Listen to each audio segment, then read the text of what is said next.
for those of anyone who knows you in the business at all, everyone knows you're one of the like smartest, most intellectual dudes in the business, and anyone watching this interview has been able to figure it out. But Vince Staples, you up there, bro. Yeah. I'm trying, man. You feel me? You up there, man. I was very impressive. It's crazy. I'm glad to meet you, man. You're super interested. Well, me too. You're super interested in person, man. You're a cool dude. It's man. just like, Nah, this guy's, his mind and the way he thinks is like so sharp. Bill Nye is underrated, man. Bill Nye is the reason all these kids know how to proportion their lean in their beverage. He taught us these algorithms. Take two.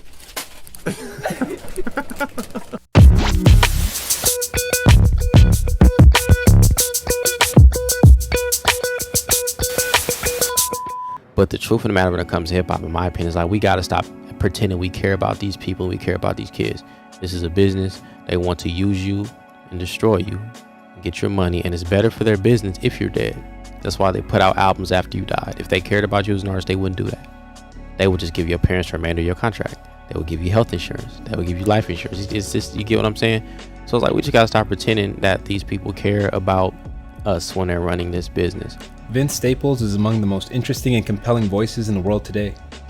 He's rap's postmodern poster boy, with a body of work unlike any of those which have preceded him. His biting lyricism, matter-of-fact nature, and grounded takes make him a leading personality, one that has no time for the humdrum of fame or the cult of celebrity. Don't let me down, man. If you let me down, I don't know what I'd do.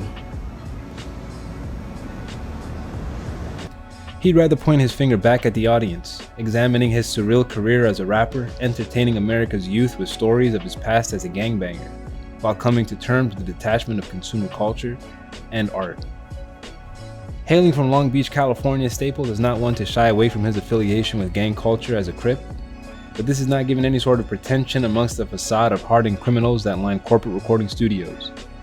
It's just a matter of fact, a way of life in the city of his birth. I'm appreciative of whatever I got because I ain't never had or been or done nothing. You know what I'm saying? I'm talking about no money, no job. When I was a kid, all I wanted to do was go to college and live in a one-bedroom house. Like, you see the movie Beethoven? I wanted that type of shit. Like, I want what the white people got. No disrespect. Including the dog. That's on the set, because I was like, nigga, we living in an apartment. We sleeping on a futon. There's 3 niggas on a futon, blah, blah, blah. We got, the heater don't work because we got hot hammers in it. Like, we was doing stupid shit. That's how we had to live. You know what I'm saying? I apologize if I might be the reason that your son never made it back home. He should have gave up the phone. Armed robberies at Mayfair Park. Met every nigga that I got with me at Mayfair Park. The camaraderies I build is with niggas that'll kill. Life starts shedding tears and it's all downhill. I put my homies in the dirt and the scars ain't healed, but my eyes stay dry. Texts pour out, shells piss.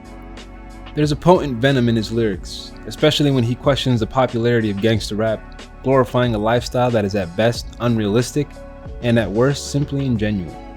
He judges these street life influencers as guilty of sugarcoating the anxiety, traumatization, and self-destruction that occur from leading that lifestyle. Look at my face. Do I look like somebody who doesn't know what they're talking about right now? In an interview taken during the promotion of his debut album, Vince disparaged gangster rap as, quote, nobody's telling the real story. And so the question is, what is the real story? And why is Vince so pressed to tell it? That we push the gangster stuff over and over and over again. And then when people die, we don't tell the truth.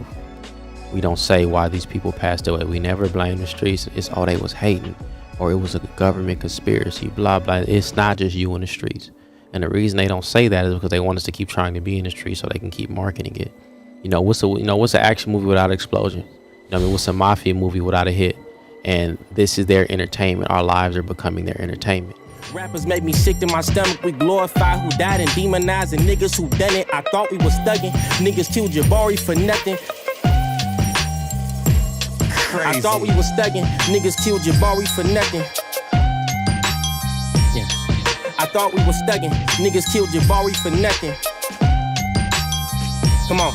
I thought we was thugging. Niggas killed Jabari for nothing. Think I'm finna mourn a nigga over bars and you bugging. That's a real, but can you recognize the revolution won't be televised? And people had me slaving, left me hanging till we severed ties. I was better suited for the shooting, knew the reverence, so I don't need your praises. I don't need appraisal for my shine. Real diamond out the rough, you niggas in the lab. I heard y'all out here cooking up them crackers in y'all bag.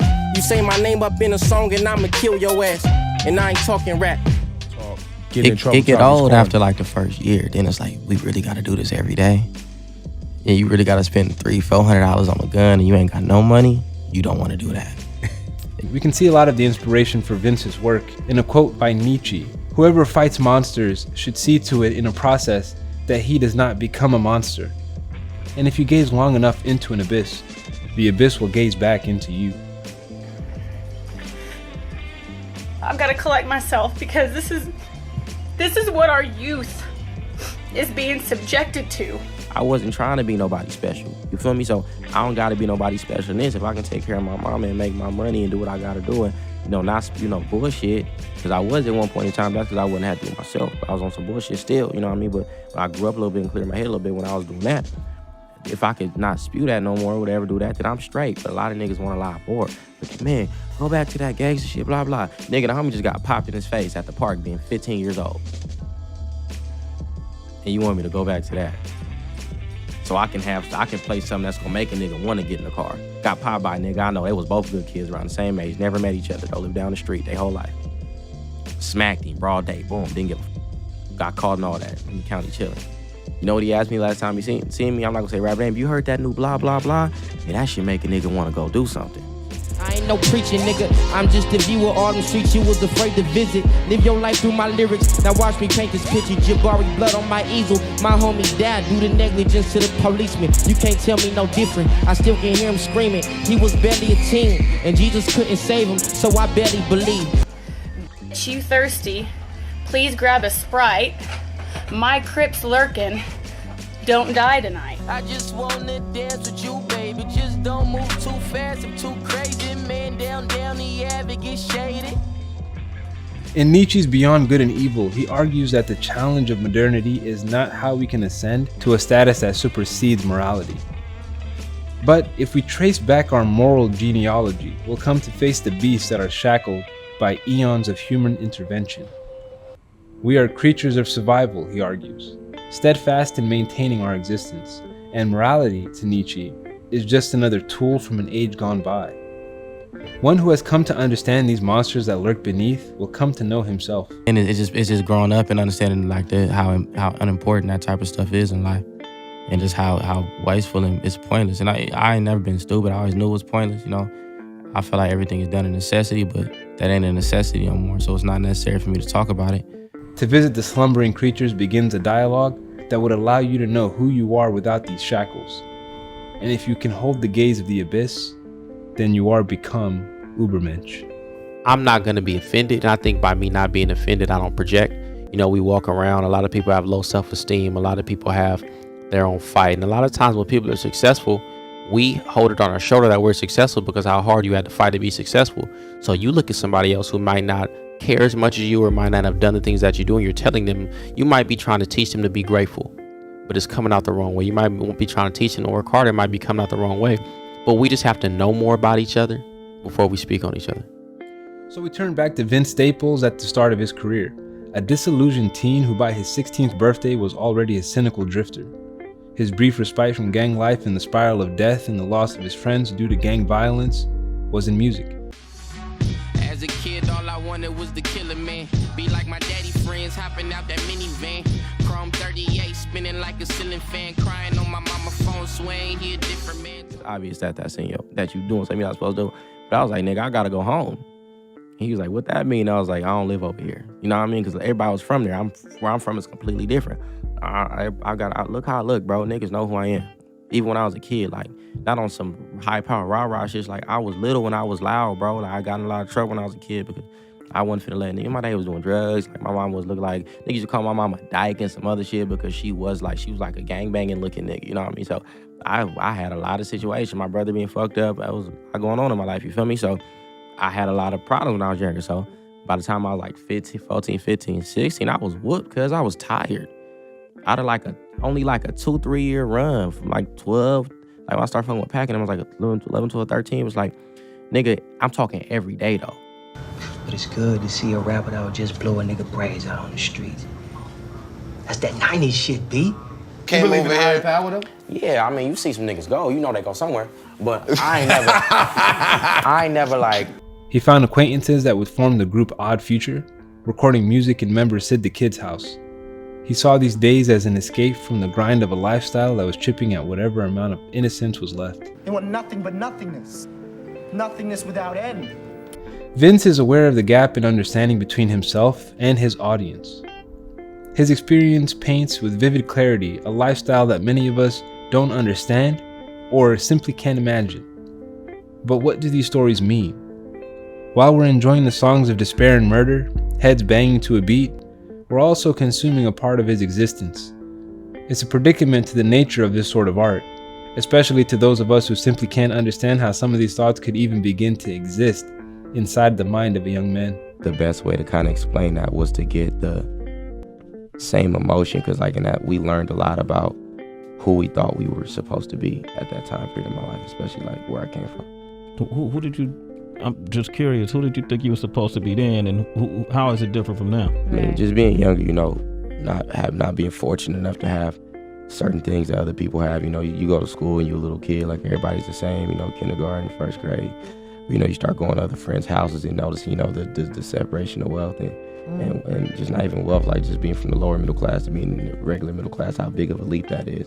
And, you know, then it comes to, you know, you're not wanting your friends to come to your house, you're not wanting to get dropped off from school, so you figure out how to take the bus and things like that. Yeah. You gotta figure out a way to not feel ashamed of yourself and where you come from, things like that. And at that point in time, we had learned like what the power of fear was. So that's how we explained, that's how we justified, you know, our means was that, oh, you scared to come over here and look like this over here because we made it this way, because we wanted this way. And really like embodying the power of fear is what we kind of tried to do at a young age. The seas that Moses had parted, we wasn't part of America. Dream safety inside my mind, my arms that, but grabbing firearms. We seen the way the ghetto react. Throw it on Viacom, his veins went dry once the game went viral. I heard they don't mean what they say. Well, it I do. I feel as if they never seen no nigga like me. Dr. King had dreams of niggas like me, or more like nightmares. Hanging out the window, breathing in the night air, aiming at your tempo. I never said we fight fair. Staples mastered this fear and used it to his advantage to craft a scathing commentary on the nature of consumer culture and its relationship with black art. A substantive portion he describes as being based in black trauma. Was it you who said that shit about trauma sells? Oh yeah, man. It was, right? Break that down one time. Bro, I can make 50 songs. I'm still gonna be the gangbanging nigga from Long Beach. For black people in general, cuz we sell trauma. Every hot movie, every TV show for the majority, that's 12 Years a Slave, and that Turner movie, Django, Moonlight. Let's keep it going. We can all name one right now. For black people, the black business is trauma. That's what we got.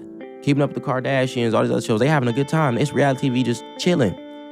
We can't even have reality TV where niggas ain't trying to squabble.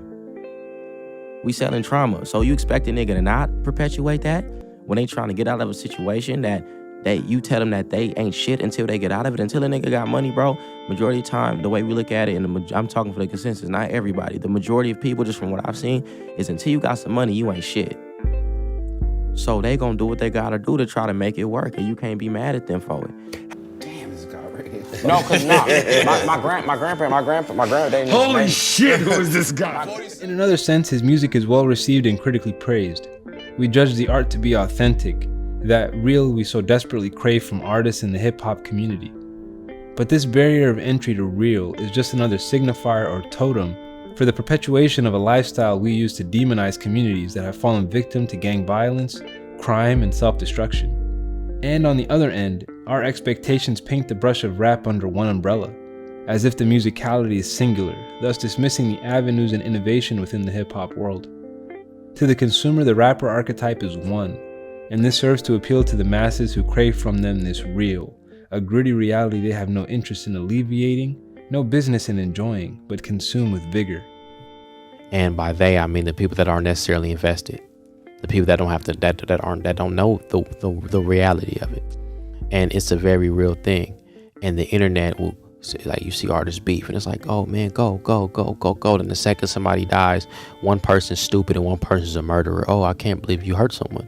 But they listen to these songs over and over and over again. Just as an artist, man, know that it's a reason that this stuff is being pushed, and I fall for it. This is my life. Like, I tell people all the time, like, this is my life. Like, Then it never did, said it make me be a better man. smoking in the crib, hiding dip inside of soda cans. Black bandana on his arm, needle in his hand. Mama trying to wake him up, young, so I ain't understand why she wouldn't let my daddy sleep. How do you feel about this has happened in the world, this happened in the world? We heard your music. Well, you didn't ask me about the 10, 15, 20 people I know that have passed since I've done music. And their names is any songs. Like, I got, I got homies in my videos that I was sitting next to that aren't here anymore. Yep. So it's like, so you don't ask me about that, so you don't care. And it's okay to not care, but we have to know that these people don't understand that this is reality, this is real, because we're so used to it being fake. When people say, oh, hip hop is entertainment, blah, blah, blah. For a lot of people, but not the kid who was growing up in this environment and they were being told these stories about their environment, and now they feel like this is how they got to make it out. When I heard 50 Cent Get Rich or Die Trying, I was in the 4th grade, I was like, okay, the streets is okay. We spun around his block, he did the running man. Shotty did the little Ken, missed him, but we hit his friend. Listening to Mini Man, living out my favorite songs. They killed my little homie before we got to see his baby grown. Because it's not, I used to be ashamed of my parents. Like, when I was a kid, I didn't tell nobody where I lived at. I felt, and it's like y'all thinking about low self-esteem like that in children. So it's like, how do you convince yourself that it's okay to live in poverty? On dystopian techno beats in his sophomore album, Big Fish Theory, he explores similar themes. The crux of his work is to display the hypocrisies, to tell the stories of his upbringing in his neighborhood, and explore the root causes of the evils that plague his community. Vince Staples was born into a broken system, the suburbs of a city long since forgotten, but he is a harsh reminder that this world is not dead or make-believe, one where child soldiers are not something limited to the ilk of third world countries, but right here in our backyard, posted on the corners of Long Beach's suburbs. His art is in recognition to a world that we as consumers absorb with excited frenzy, like the tigers at the zoo. We point and laugh with zeal as they pace behind the bars, but we're careful not to trespass, for fear that a misstep brings us even an inch closer to sharing their reality. If you've made it this far, thank you for watching. I really appreciate your support. Please like and subscribe to the video for more content, and check out my socials, which are in the comments below. Feel free to support me on Patreon as well if you can. Anything helps to continue this work. Thank you.